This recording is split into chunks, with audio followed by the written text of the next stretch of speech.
Keep an eye on the diamond mining sector because it's giving us a clear indication on the state of the diamond market. We seem to be in a period in which mines are struggling and operators are pulling back. We know about De Beers and we'll speculate and talk at length about its future until a deal is done, and probably for a while after that too.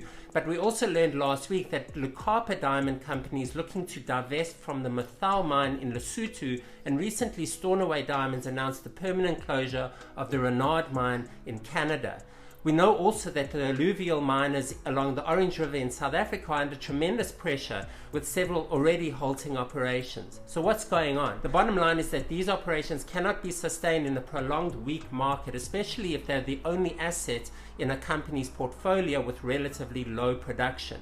We also have to consider the type of production at these mines. If the goods are lower quality, small, rough, that supply a segment of the market that has been cannibalized by lab grown, for example, they're in a difficult space. Or if the mine just doesn't have the volume to be sustainable. Mathau is an interesting case because it yields high value diamonds and a steady stream of specials above 10.8 carats, but its low volume of around 30,000 carats a year may just not be worth the effort.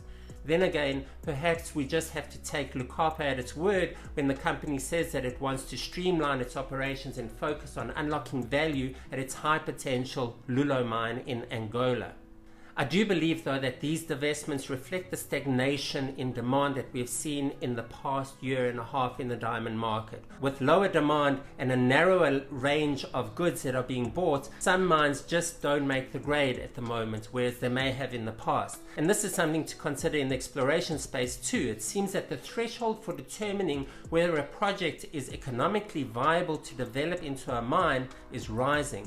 The reality is that as rough prices decline, mines become less viable, especially as we see other costs such as fuel, electricity, labor, etc. go up as they have in recent years.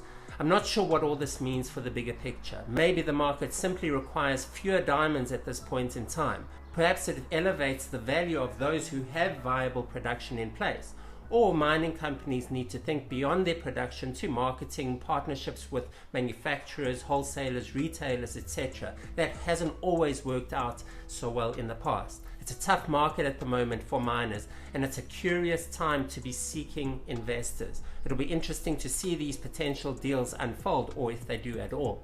One thing is clear though, that this demonstrates the extent to which the industry relies on demand. It sounds obvious, but the diamond industry needs to stimulate demand or face continued consolidation across all segments of the market. The urgency is evident in these mining divestments as the market responds to fluctuations in consumer desire for diamonds. If you raise demand, you raise the prospects for these mining operations and for the rest of the pipeline. Few thoughts for today. Let me know what you think. I'm Avi Kravitz. Thank you for watching. I'll see you next time.